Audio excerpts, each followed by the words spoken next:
is exciting, Ollie. Everyone's jumping in. Oh, loving it. If you're jumping in early, jump into the chat and just say g'day and let us know where you're joining from today.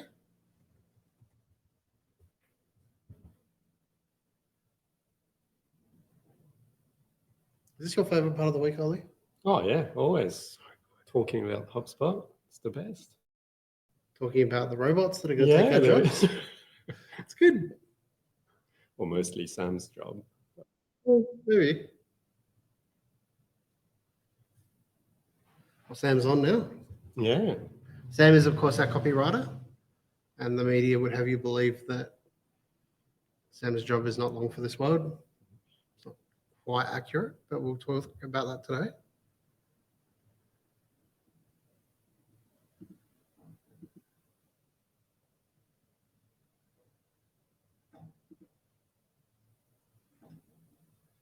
And if you've got any burning questions that you want covered today about AI in HubSpot, ChatGPT, things like that, then put them in the chat.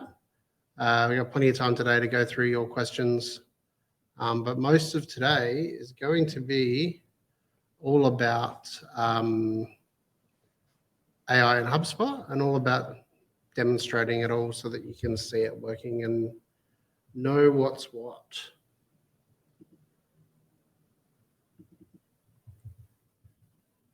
Hello to Richard in the Adelaide Hills.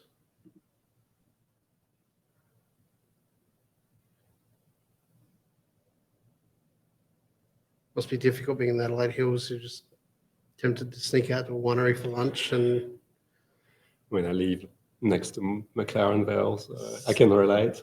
Yeah, well, yeah. Ross is not quite close enough to have lunch at for me. No. Maybe we need to move offices again. It's a long word.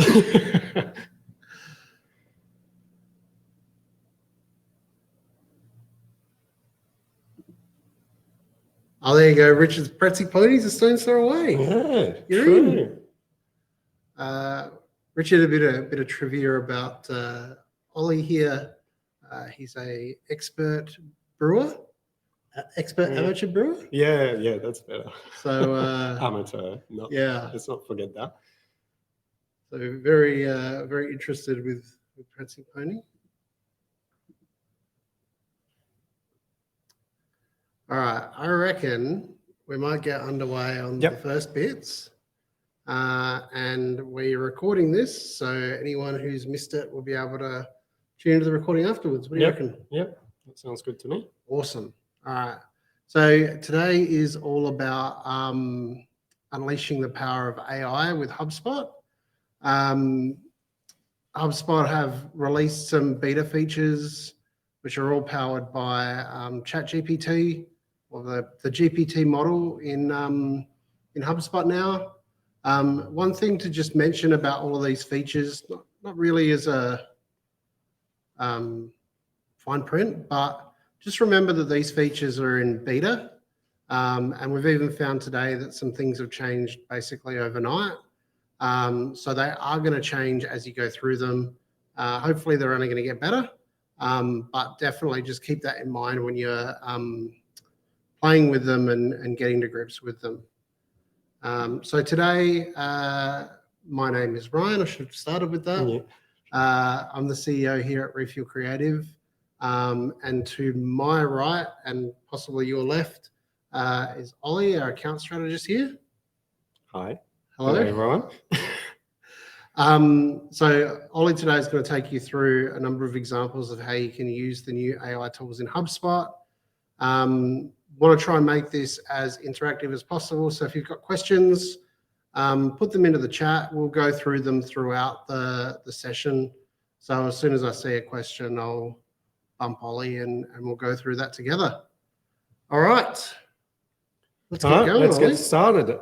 So the two things we're going to go through today are the two betas or alphas that HubSpot released. So it's not the first time that HubSpot plays around with AI, because if you've used anything from the business card reader to adaptive testing in HubSpot that was already using AI, but now using the GPT model, they have released a content assistant and ChatSpot as well. So we'll go through both of them, starting with content assistant.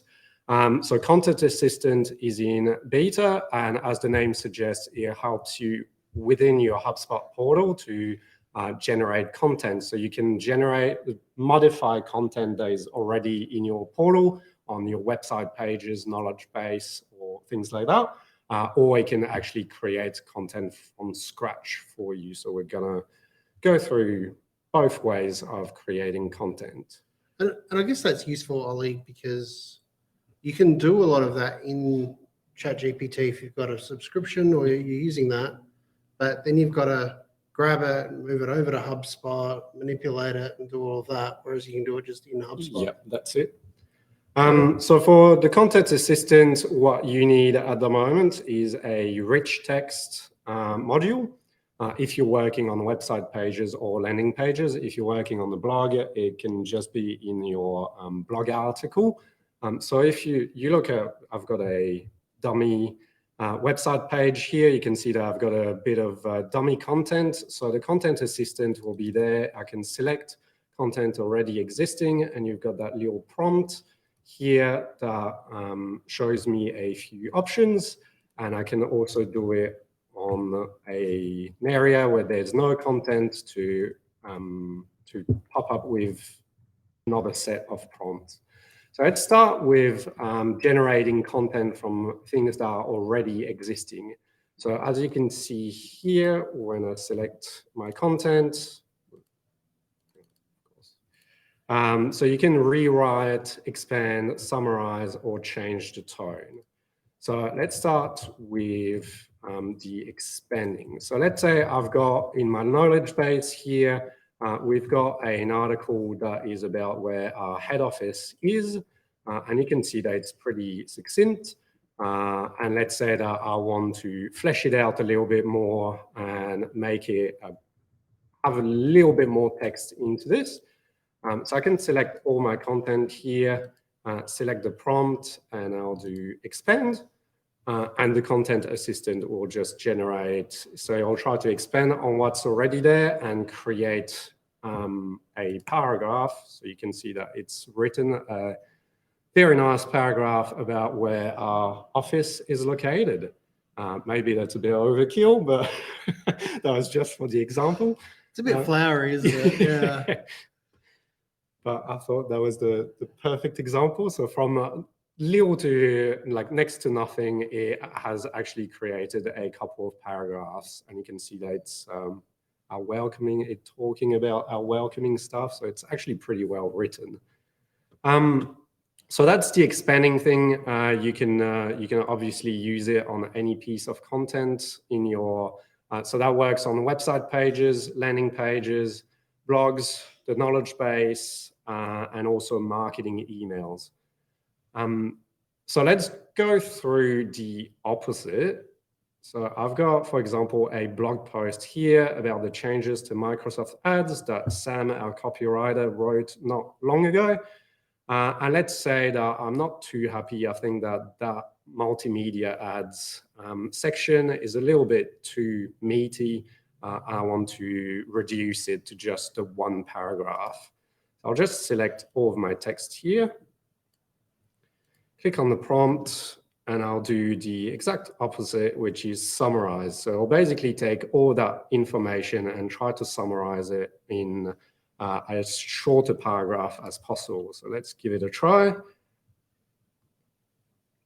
And you can see that it's turned about 4 paragraphs into the one paragraph, and it shouldn't have lost too much information between the two.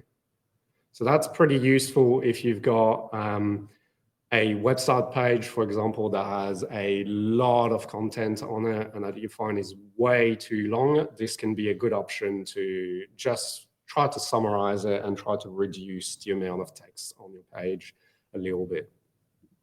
Anything to add on that? I did notice that little button there about changing the tone.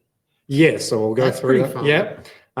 So, well, let's go through this. So the next next, I've got an email here, which is basically an email that we send to our clients when they submit a ticket. So we've got a thank you note. We give them the ticket number. And then we've got that little paragraph, which basically tells them that we'll respond as quickly as possible. And that if they don't hear from us, they can basically check their spam folder and contact us. So let's say that I'm not too fan of that paragraph. I can also just ask Content Assistant to rewrite it. So let's say I'll give it a try, and I'll just try to basically put the same information, but to write it in a different way. So you can say that you can see they write it slightly differently. Some would say slightly better than what I've originally written. And I can basically just change it here. But you had that note about the changing the tone. So let's say that I want to rewrite it. I'm not too happy still about the way. Feels a bit formal. Yeah, that's it. So I can basically just change the tone and try to give it a different voice. So let's say we want that paragraph. I would love it to be witty. I know you would love it. Well, let's try it. Let's do witty. And let's see what it comes. Oh, our team of superheroes. Yes. That's very on brand. This is what we want. There we go. So you can see that it's written basically the same information, but it's written in a slightly, more witty, more cheeky voice. So I can, and if I'm not happy with that, still I can try to regenerate it, and it will come with a different way, which I don't quite like as much. So I can just revert it, and let's choose this one. And there we go. I've basically, in 5 seconds, my email's rewritten. So that's how you can change your content, so content already existing in your portal, just with a couple of clicks of the button. And that's basically how Content Assistant work with rewriting content. So if we've got any question out at this point, and then we'll after that we'll go through writing content from scratch. No questions yet, Ollie. Seems like that's all been expertly explained. Hopefully. So again, to rewrite content that's available for website pages, landing pages, the knowledge base, and the blog and marketing emails. When you try to generate content from scratch, it's a little bit more limited for now, I should say.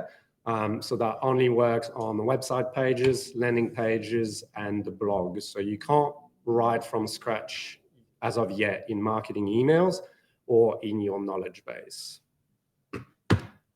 So let's say I want to generate content from scratch. So let's say I've got a new blog post. Ryan asked me to create a new blog about e-commerce, and he gave me a white card to write it about whatever I like, but I've got no idea what to write about. So this is probably a good reminder to that you need a rich text module. So I've got my rich text module here, and what I'll do is use the slash. So that basically prompts the Content Assistant, and you can see that I've got a few options here. So I can generate a paragraph, generate an outline, generate ideas, and generate a conclusion. On the website pages, you'll have generate a subsection as well. So I'd say that because I've got no idea what to talk about in my e-commerce blog post, I'll basically just try to generate ideas. So I'll prompt the Content Assistant, and in my prompt, I will write, give me ideas about a blog post. Let's say for a blog post. Let's write proper English. A blog post about e-commerce for businesses. I'll just hit generate. I'll come up with a few ideas, so journey 5 to 6 ideas. So you can see I can insert them for now. And it's given me a few ideas of blog post titles. So I've got 10 ways e-commerce can boost your business revenues, e-commerce trends, the benefits of e-commerce. And this one I quite like, actually, how to choose the right e-commerce platform for your business needs. I quite like that, so I'll write a blog post about that. So probably an interesting thing to mention here, if people aren't aware, like ChatGPT isn't actually using live data yet. So you see there, it's got e-commerce trends to watch out for in 2021. That's probably the latest version. And that actually brings us to an interesting question from Richard. Like, do we know which version of ChatGPT HubSpot is actually using? So with Content Assistant, I believe it's still GPT-3, but with ChatSpot, the new version of ChatSpot, which is from last week, I think, is using GPT-4, which is the latest version of GPT. So I think eventually they will upgrade this to 4. I think it's on 3.5 at the moment. Oh, yeah, sorry, it's 3.5, not 3. Yeah, they will upgrade it, but I guess there's just some waiting on the API access and things like that. So let's say I chose this paragraph, or sorry, this blog title. I'll change my blog title just to remember. And let's say now that I've got my blog subject, I want to. Why isn't it coming up? That's interesting. All right, I've lost my prompt. Is it because of the... Did I mention it's in beta? Yes, you did. All right. So, okay. First, let's try to add another rich text module. I should probably just search for it. Oh no, because it's a blog. That's right. That's interesting. I've lost my Content Assistant. I'll just save it and reload it. Come back to it.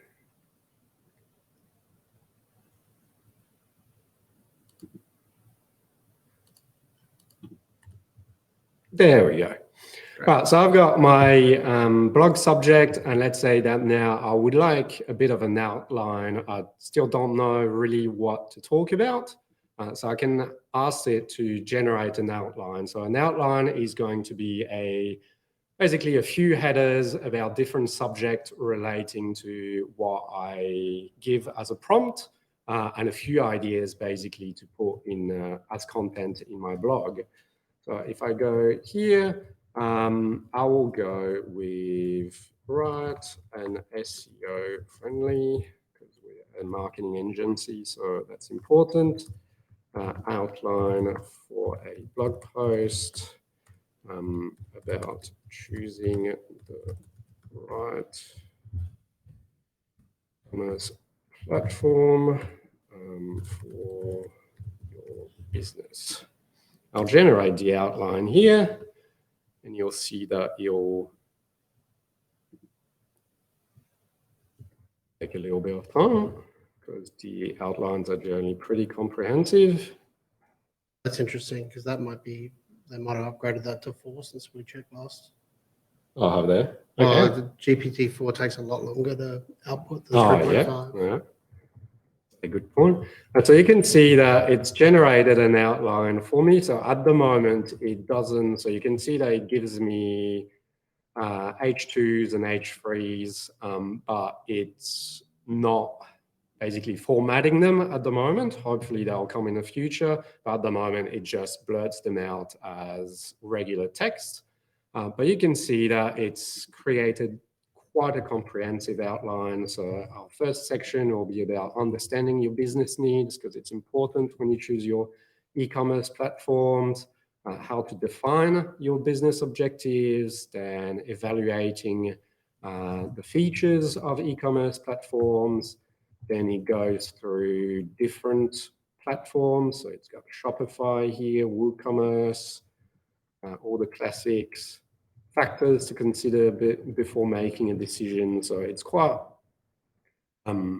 comprehensive, and you can see I can actually take that, for example, and that section that has a little bit of an idea, find the perfect platform match for your e-commerce business.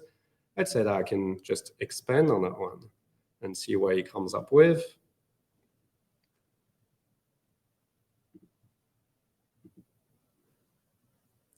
And there we go. Suddenly I've got my title, which is Understanding Your Business Needs. And it's given me 5 paragraphs about doing just that. So I can't use that. It's important as well to remind people not to use that as in any AI generated content. Don't just do that and publish your website page or your blog. Always check what it has written, but you can see that it's really helped me, even if I have to make a few modifications. That's 5 paragraphs that I've just created in under a minute, and it all looks pretty decent, to be honest. Yeah, anything on that one? No, yeah, the more that you play with it, the more that you occasionally get some pretty weird output. So yes, definitely check it. But like in general, it looks like it's reasonably good quality copy. Yep. Right. So the other thing that you can do from scratch is to create. So I'll add my rich text. So you can see here I've got our case studies landing page where we've got case studies about the good stuff that we've done as an agency. But you can see I've got only a title on there. I've got absolutely no text, which I go like, that's not great. So I'd like to at least add a paragraph here. So I'll add my rich text module. And then let's say I just want to generate a paragraph. And as a prompt, generate a paragraph page about presenting case studies. And as always, when you generate things like that, it's all about the prompt. So the more specific you can get with your prompt, the better it is. So I could just do this and generate a paragraph for a page presenting our case studies, for example, but it won't give me as quality content as if I detail a little bit. So I'll detail a little bit, saying that it's Refuel's creative work, and I'll say that it needs to highlight, I'll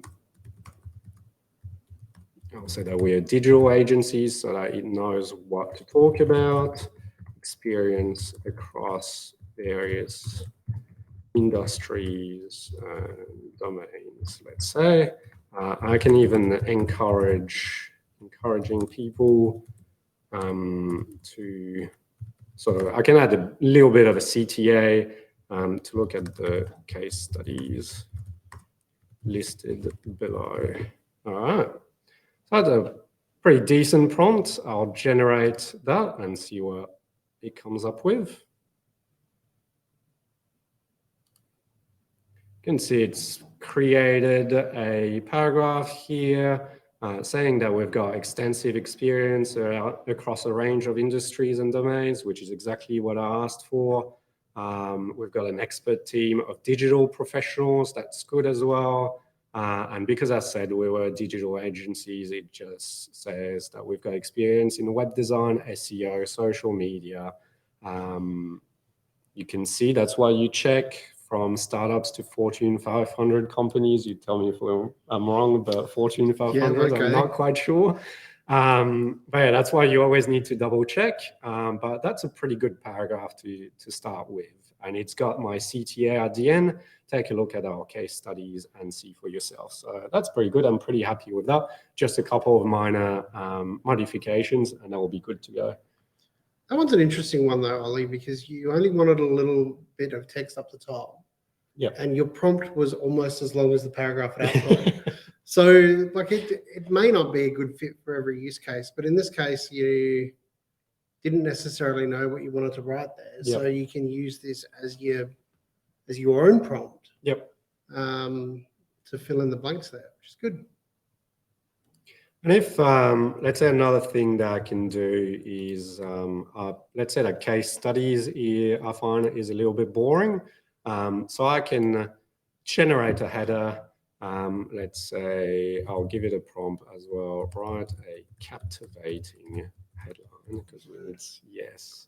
For my website page about case studies, presenting the work,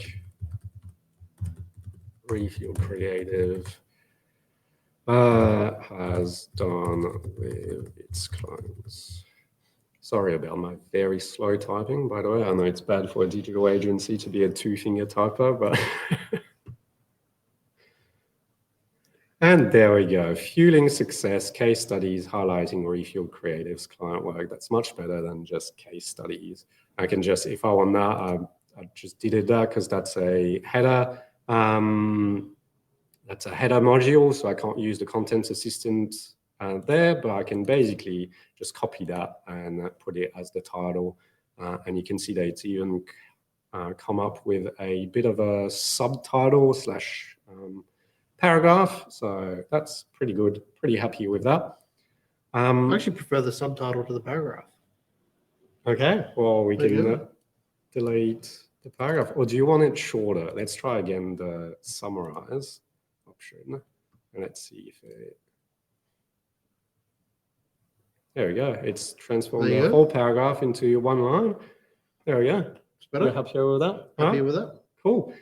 So that's basically all you can do. So I guess the last thing that I need to talk about is the generate. You didn't see it here, but it's the generator subsection. So it's only available for website pages and landing pages. But it basically does the same as the paragraph, except that it creates, surprise, a subsection, which it will create a H2 title and basically a few paragraphs about whatever you prompt it with. So that's exactly the same. It's just in a little bit more fleshed out. We haven't got any questions at the moment, so we can probably go straight into that. But if you've got any questions, now's a good time. Okay. But let's say, where was my, there we go. I can, yeah, you can see I've got generate subsection, and let's say I'll write a subsection about choosing the best e-commerce, let's say, platform for my business.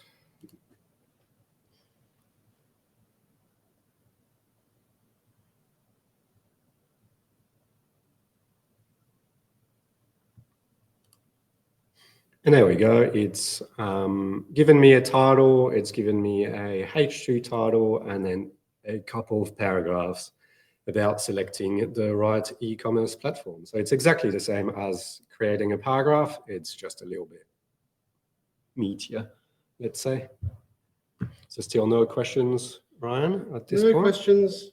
One from me, though. Yes. When would you use the paragraph versus the subsection? That's a very good question, Ryan. Well, depending on what, firstly, I'd say depending on what information you've got to start with.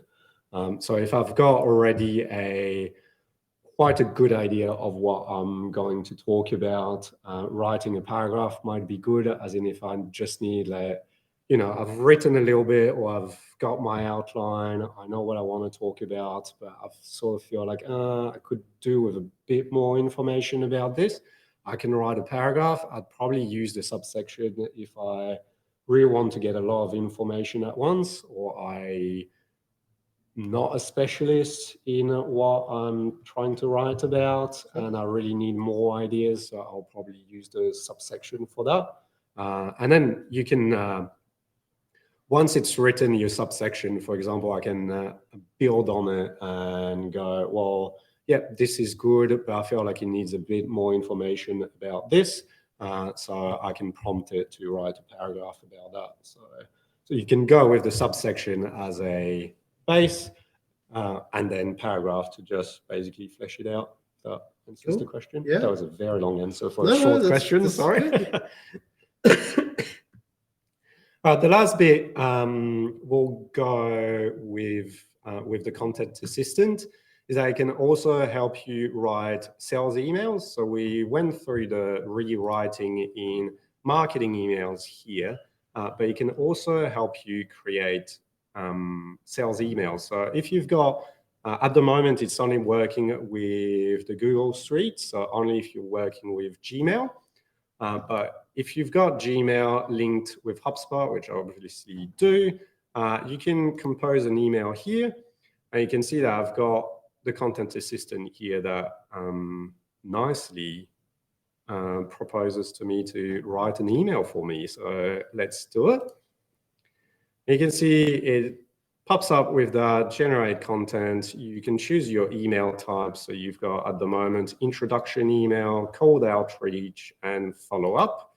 And then it asks me what I'm selling, who am I selling to, and to describe what I want to communicate. And then it gets me to select the tone of my email. So let's say that I want to write a cold outreach email. I'm saying that's a good idea, actually. I am selling an SEO audit. I want to sell to Ryan at Refuel Creative. This is going to be a hard sell. Yeah, it's a very hard sell. So I'm going to need to really really step up here. So I want a, let's say, persuasive email explaining the benefits of Refuel Creative's SEO audit process. And again, that's all about the prompts, so highlighting our experience across various industries. And let's add a bit of a CTA to that as well, including a link to relevant case studies. Well, this is just another good example of where you've really got to try this out and see what kind of prompting works for you. We've seen a few clients now keeping just a Google Doc or something on their most successful prompts so that the team can review them and make sure everyone understands and learns from each other. So there we go. I want a persuasive email detailing our experience, and I want to include a link to case studies and a call to action for Ryan to schedule a demonstration with me. Because Ryan likes to be witty, I think that's the best way to write that email. So that he just actually... Interesting here, though, you can select more than one. Yep. So let's make it optimistic about what you can do for me. So let's do optimistic and witty, and let's generate that email. It's not an email, Ollie. It's something wonderful. Yeah. And there we go. It's created my subject line, ready to improve your SEO. It's addressed to Ryan. You can see that it doesn't write absolutely everything, but it's basically a good start to my email. We can see that that first paragraph is actually pretty good. It highlights our experience and our process, like asked. Yeah, there you go. I asked it to include a link to our case studies. You can see that it hasn't put a link in, but then I can add this by myself. That's already 90% of the job done for me. And same thing with the meeting link. Hopefully, we'll be able to connect a bit more with HubSpot in the future and use, for example, your meeting links in HubSpot. But at the moment, as we said, it's in beta, so not everything works, or like no.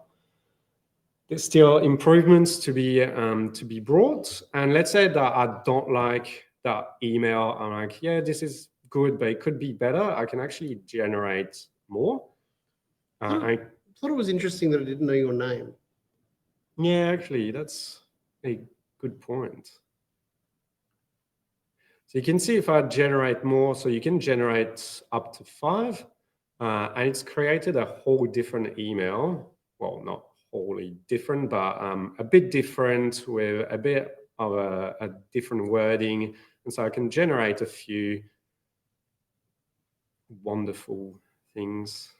And you can see I've got 3 there, so I can read through them and decide this is the best. I just select it and I'll insert the content, and it's here in my email. I just have to fill the blanks. So that's pretty good to get started. The subject is in the email, so you'll have to move that though.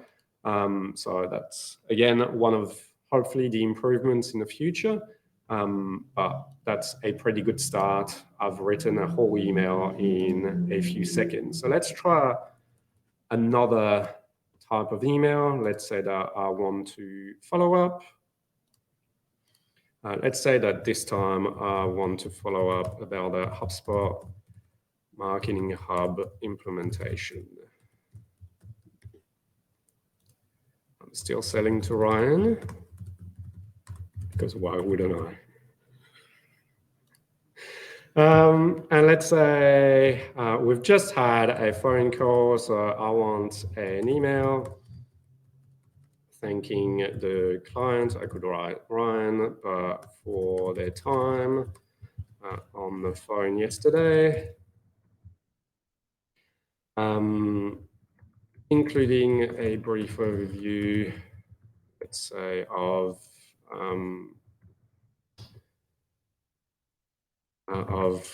HubSpot's Marketing Hub capabilities to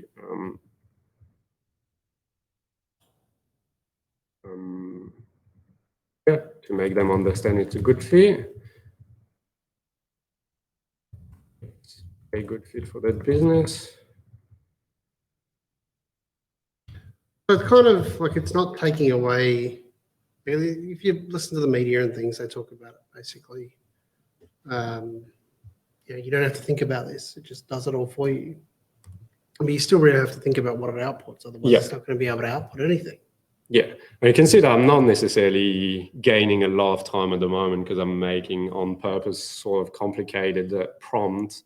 But we've seen actually, well, we've done and we've seen other agencies and do quite complicated prompts on chat or the content assistant to try to really get exactly what you want. And the more focused you are and the more information it receives, the better it will be. Obviously, you don't want to go too overboard because this is supposed to save you time and make you productive. If you write a 300-word prompt, that's probably not making you that productive for an email. But let's finish my email. So I want to make them understand it's a good fit for their business. I want a short overview of Refuel Creative's experience with HubSpot. Implementations, let's say. I think those longer prompts, though, that's why we're finding that people are storing them in Google Docs and things. Yeah. Because, there's some really cool prompts around asking ChatGPT to imagine that they work for a certain company and they have a certain background, and that's why you want them to write something a certain way. I find that whole thing is quite interesting. Yep. Okay, so I've got my email here. So I'm thanking them for their time on the phone, or thanking Ryan, I should say. I include a brief overview of Marketing Hub, a bit of an overview of our experience with implementation, and I want a call to action to schedule a call next week. So because it's a pretty interesting client, I'm going to make it professional and optimistic still, because I know Ryan likes HubSpot, so pretty keen to get him on board as a client.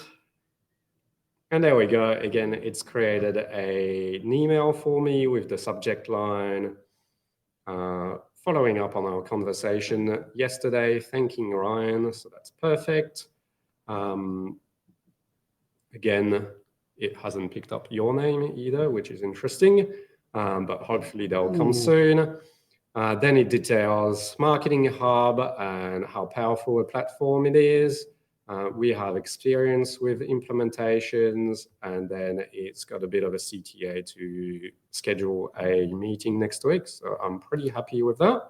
And you can see it's pretty formal. It's got, I look forward to hearing from you. So it's definitely using that professional tone that I wanted. So I can use that and I'm ready to send that email. So that's pretty much everything about Content Assistance. So do we have any questions about it before we go into ChatSpot? No questions so far, Ollie. Let's go to ChatSpot. Guess I've been explaining it very well. So well. Thank you. Means a lot. All right, so ChatSpot, so it's important to know that ChatSpot, as it tells you, is in alpha. So there's quite a few things that are coming, but that are not in ChatSpot at the moment, as we'll see in the next few minutes. So the first important thing is that if you get access to the alpha of ChatSpot, the first thing to do is to connect your portal. So you go to settings and you can connect HubSpot accounts. So you can see I've got the Refuel creative account. I've got our demo account. So I tried with 15 different portals and I haven't hit the limit. So I'm going to assume either the limit is very high or there's no limit. But you can only have one active portal. So you can see at the moment, the Refuel creative is my active portal in ChatSpot. That's just so that when it looks for data or it adds data to a portal, obviously you don't want it connected to 5 different portals at once, but you can basically just select another portal and that's it. So you can change quite easily. So let's go back to the Refuel portal, and where the magic happens is the chat here. That's where you talk to ChatSpot. So you can see that we've got quite a few suggested prompts that they actually, HubSpot, or Dharmesh, I should say, encourage you to try first when you use ChatSpot. But it can basically generate content slightly similarly to what Content Assistant does in HubSpot. It can help you with research and sales. And it can also connect to your HubSpot portal and help you a bit to either put information in your portal or to get information out of your portal. So just have a quick look at the content generation. So you can see that you can do quite a lot that Content Assistant does as well. So you can draft an email to promote a product. Again, you just write your prompt, help me with an email to do this, and it'll just come up with an email. But it's got a few more capabilities, I guess. One that's probably interesting is this one. Let's instead of inbound marketing, let's just do something that everyone loves. Explain conversion tracking to me like I am 5 years old. Let's see what ChatSpot comes up with. So again, it's in alpha. It uses GPT-4, which, as Ryan mentioned earlier, is a bit slower. So ChatSpot tends to be a little bit slower at the moment. And there you go. It's come up with, it's like when you have a lemonade stand and you've got some signs across your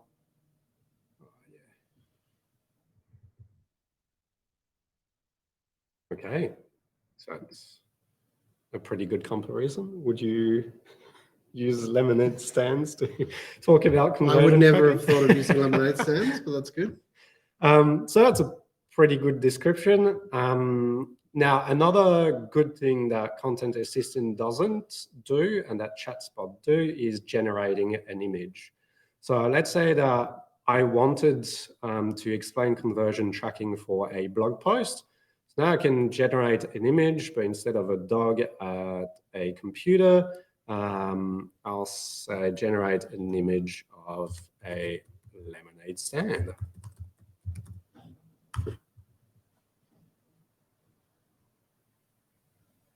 I'll basically come up with an image, hopefully a good one.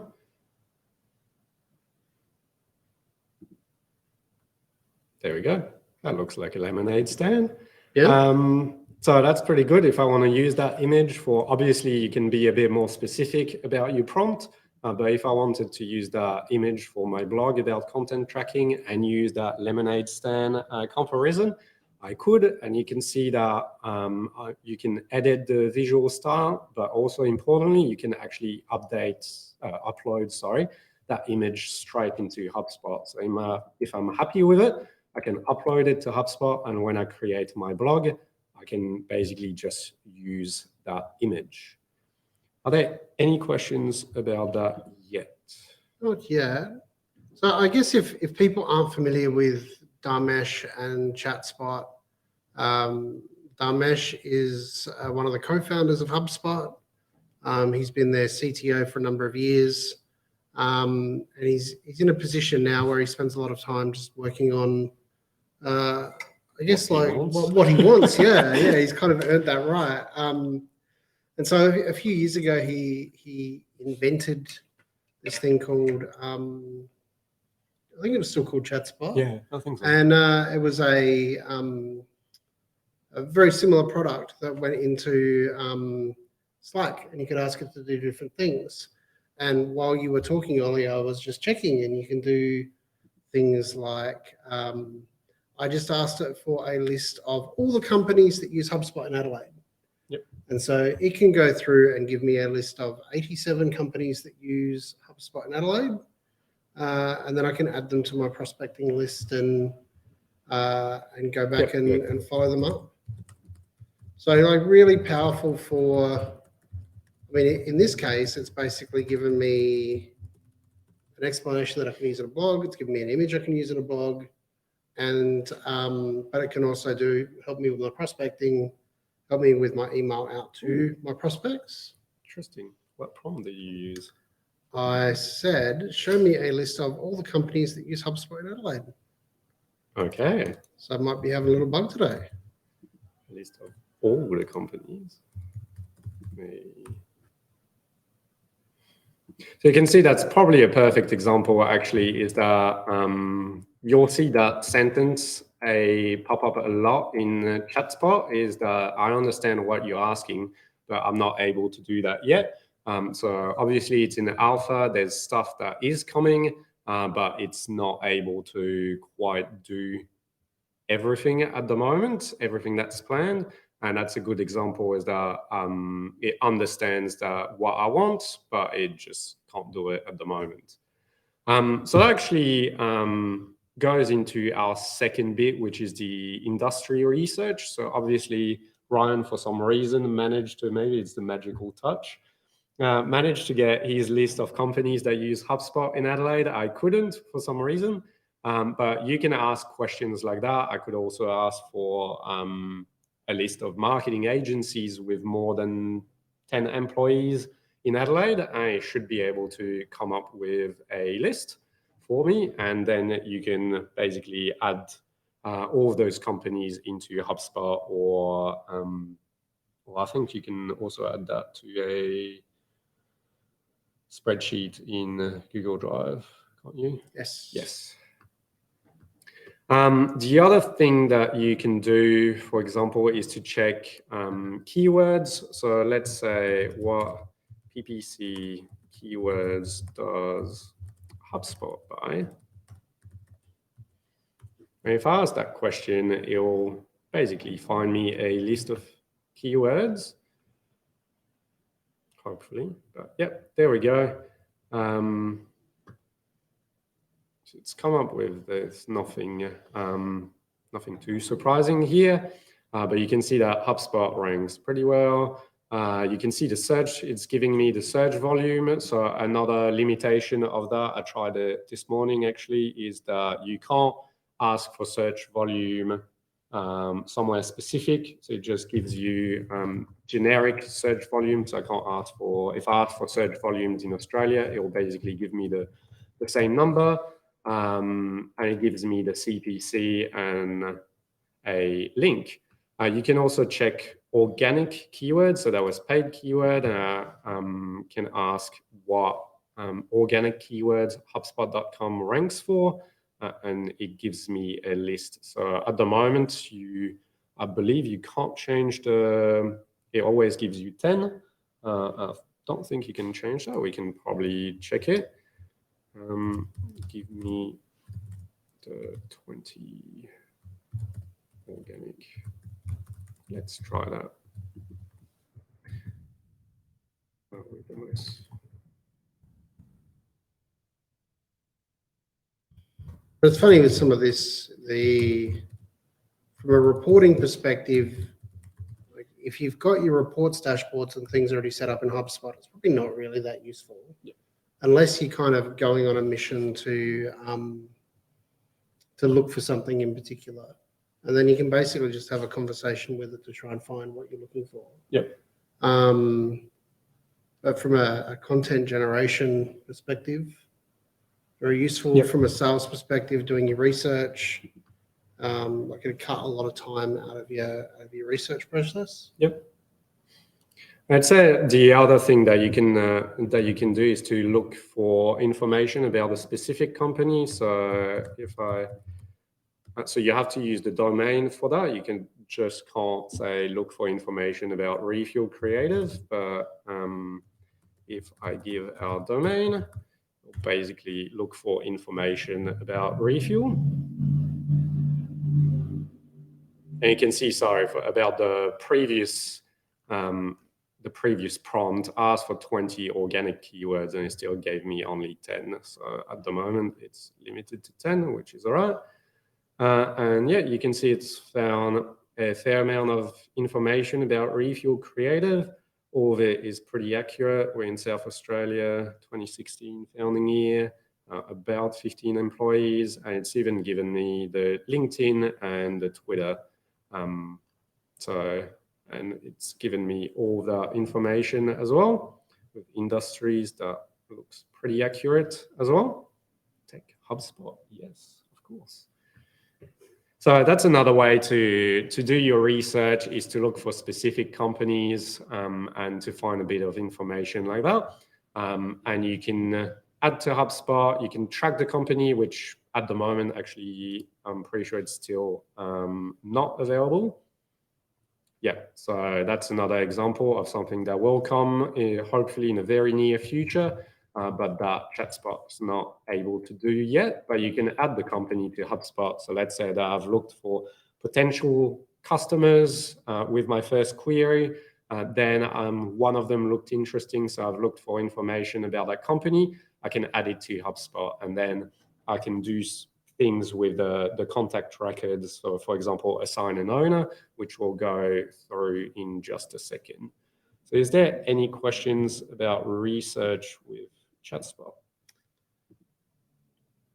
Yeah, so Richard's just asking whether it's ChatSpot is included in the HubSpot plans. So it is separate at the moment. So you basically just request to join the alpha. So from memory, there's an email address that you can just send an email to requesting. When you go to the homepage of ChatSpot. Or you can just, the easiest way is probably to do it from there, from the landing page. So generally for us, I think it took us about a week to get access. Yep. So depending, I guess, on waiting lines and on how many people they pull through.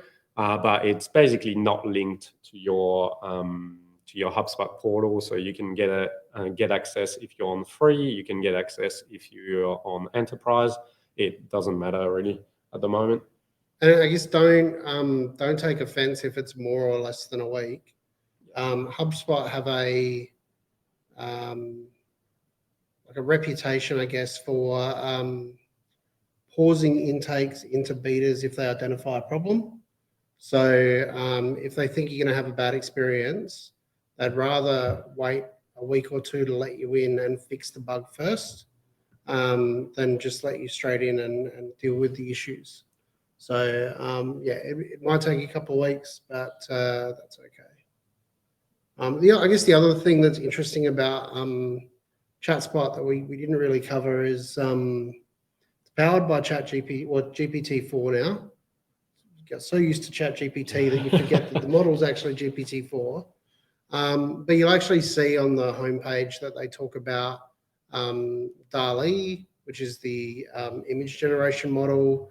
They're talking about stable diffusion. And so ChatSpot is one of those tools where it's bringing so many different AI models together to try and give more accurate output.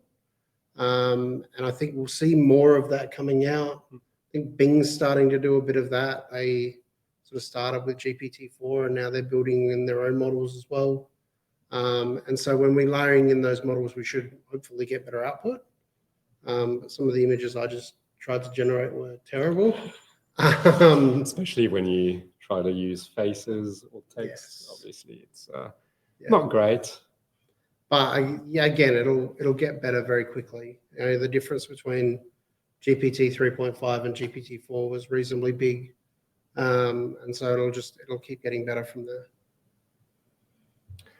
All right, and last but not least, what you can do with ChatSpot is to interact with your HubSpot portal. So if you've got it connected through the settings, so what you can do is pretty simple. You can easily add a contact to your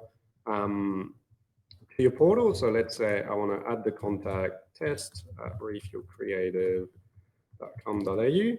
I can even specify that the address is 228A St. Vincent Street, Port Adelaide.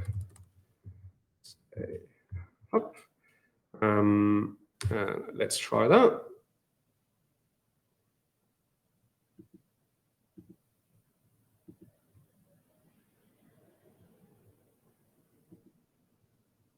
And you get a bit of Dharmish jokes. Oh, okay. That's interesting because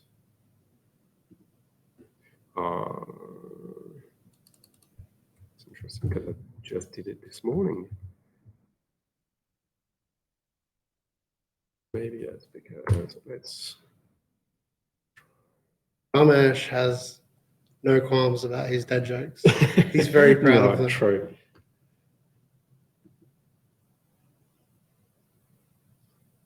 There we go. That was just because my test contact was probably still in the portal.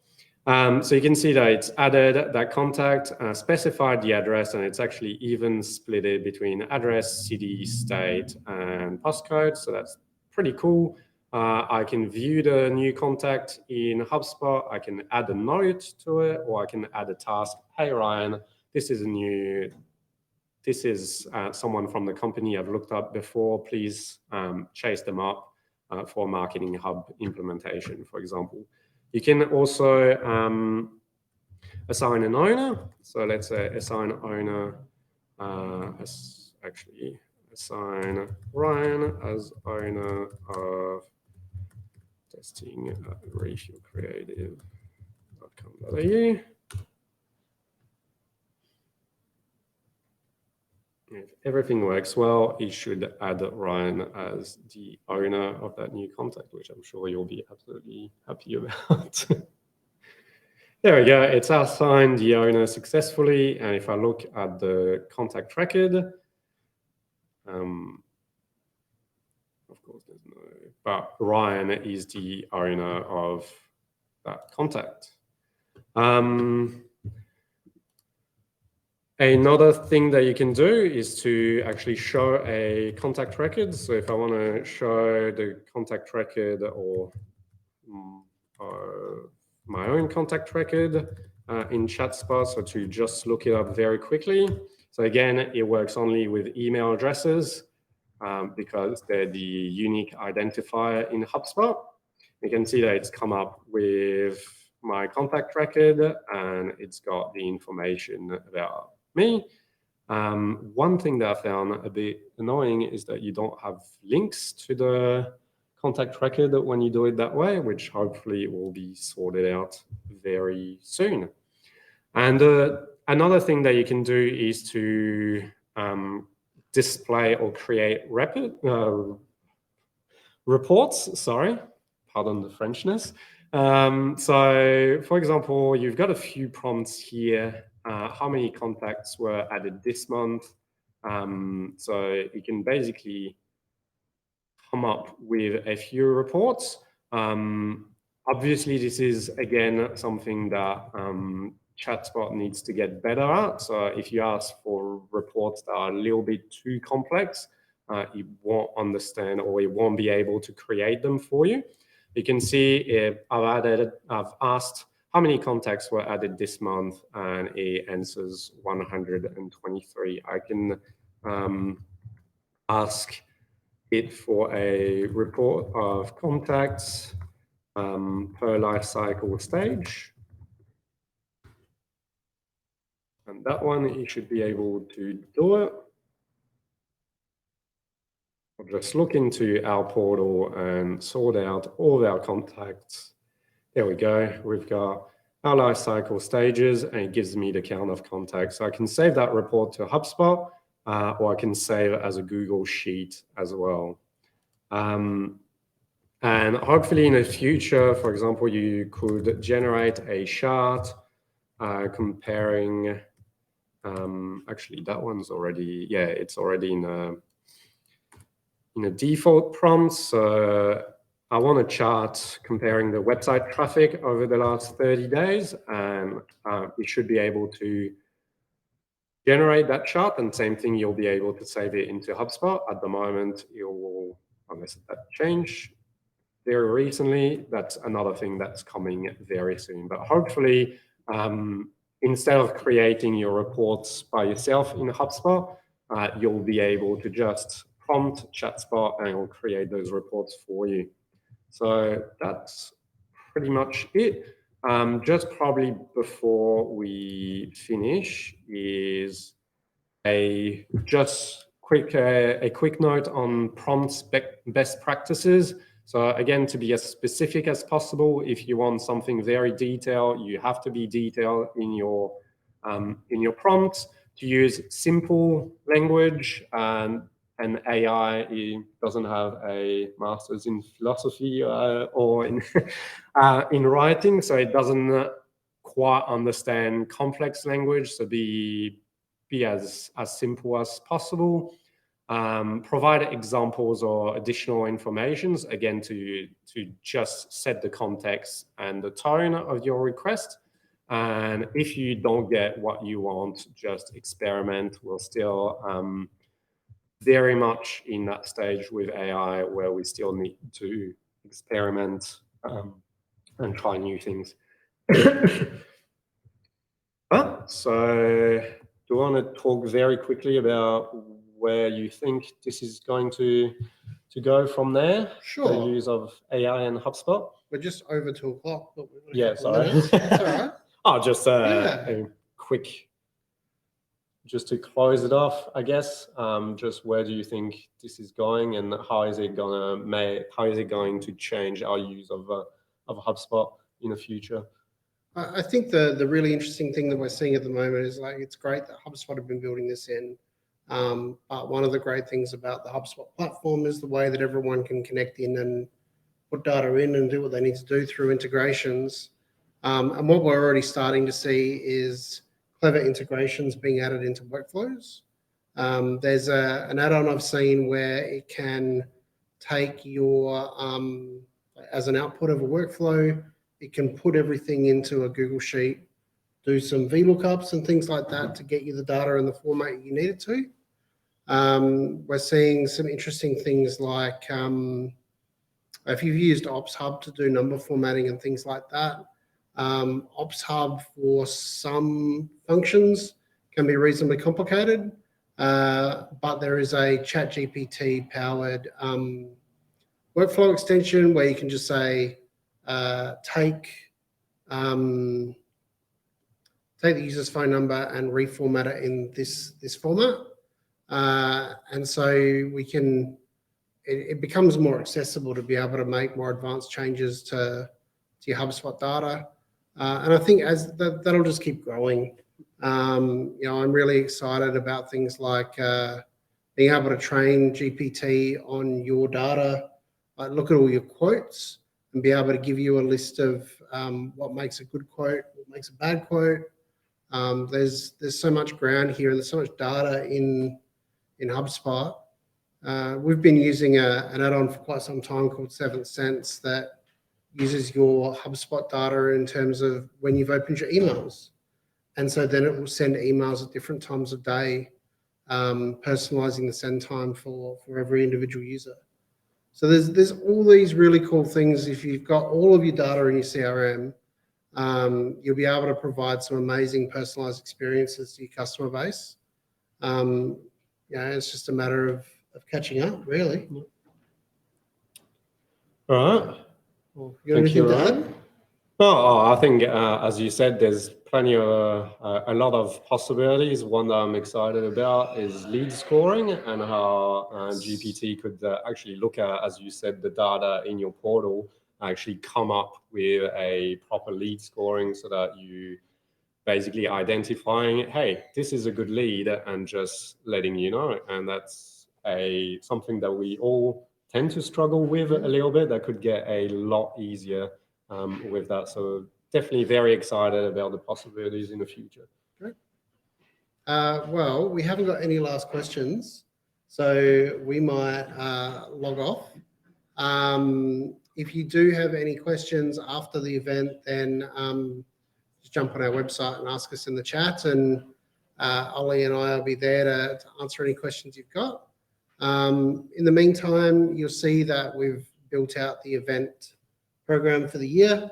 So you'll be able to make sure that you get your bookings in for all of the hugs for the rest of the year. We're even trying to organize a surprise one. We might actually be able to have a face-to-face one again, which would be really nice. It's been like So 2 or 3 exciting. years. 3 years. I just ruined the surprise. But yeah, we're really excited about seeing everyone face-to-face again, and HubSpot have opened up that opportunity for us. So if you're keen to get involved in a face-to-face HubSpot event, please hit us up, and we'd love to chat to you about that. But in the meantime, thanks for joining us today. Thank you to Ollie for sharing all of his wisdom. Always a pleasure. Thanks for being here with me and for sharing your knowledge.